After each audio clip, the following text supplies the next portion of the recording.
Ja, vrh gospodarstva je bil nedvomno pomemben.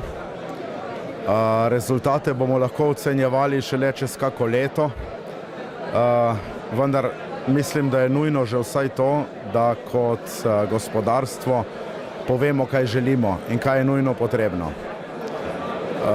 Kot sem povedal že na samem vrhu, mi potrebujemo predvsem učinkovito okolje, v katerem bomo lahko delali.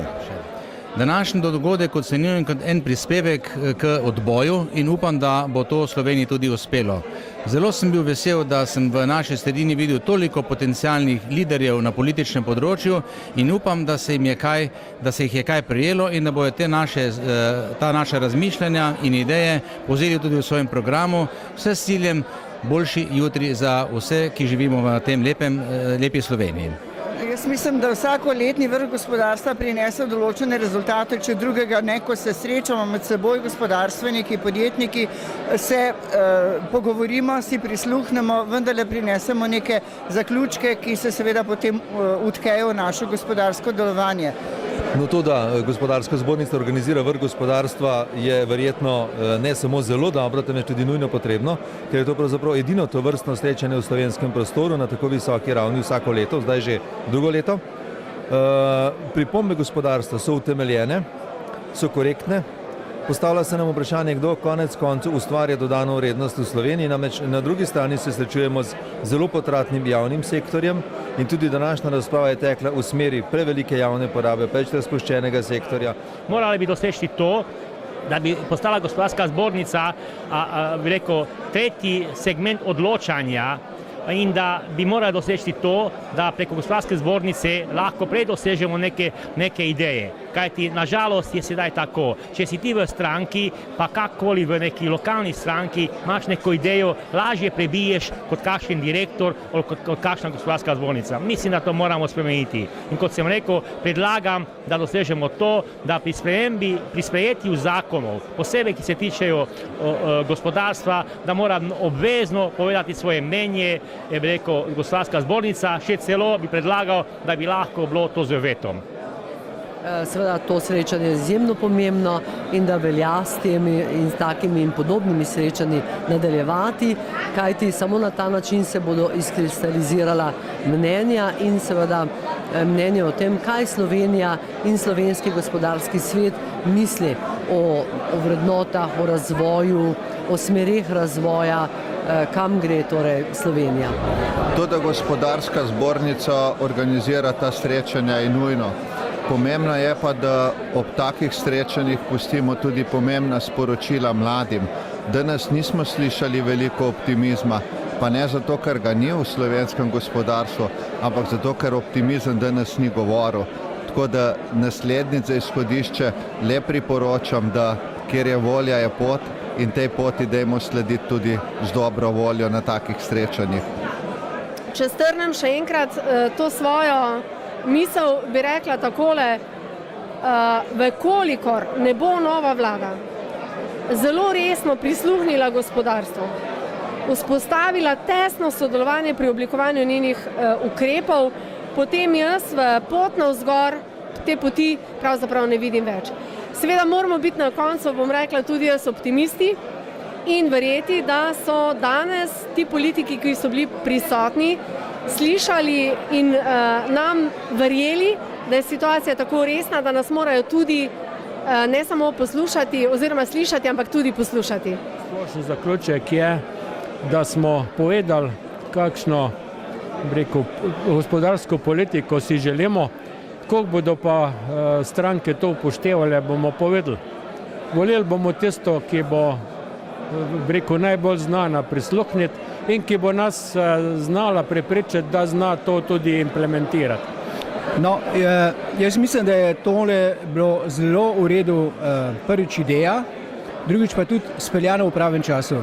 Namreč zdajle so politične stranke recimo temu dojemljive za poslušanje, ker so pred fazo katalizacije svojih programov. Ko se bo enkrat njihovi programi kristalizirali, da temu tako rečem, potem seveda pol zaprejo ušesa z njim je zelo težko jim kaj pametnega povedati. Tako da ta trenutek pred začetkom uradne ali pa glavnega dela te volilne kampanje je bil ta prav trenutek.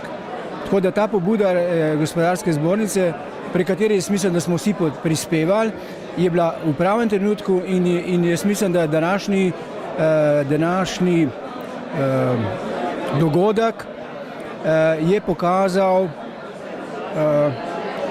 dobro pahljačo problemov oziroma napotkov ali pa zahtev gospodarske sfere, ki bi jih morala politična sfera upoštevati, zato da bi pravilno zastavila vodenje države v naslednjem mandatu.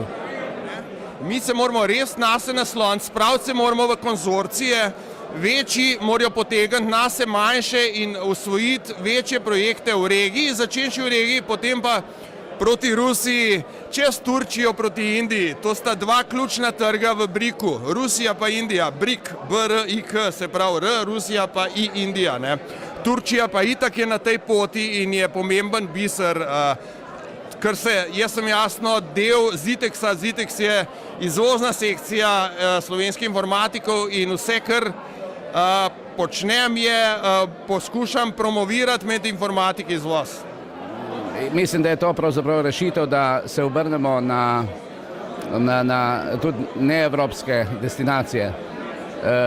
Seveda je to bistveno težje in povprečni slovenski poslovnež tudi ni navajen niti komunicirati, kaj šele se tržiti na tujih trgih.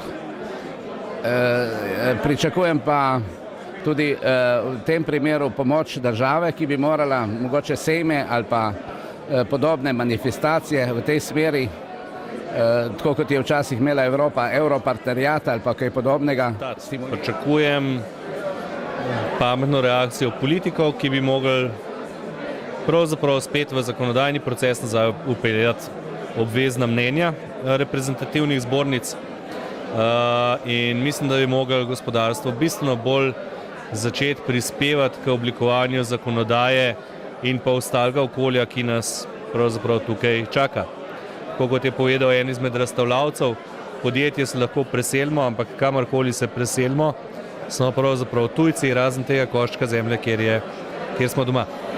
Ja, ta današnji vrh gospodarstva moram reči, da mi je bil izjemno všeč.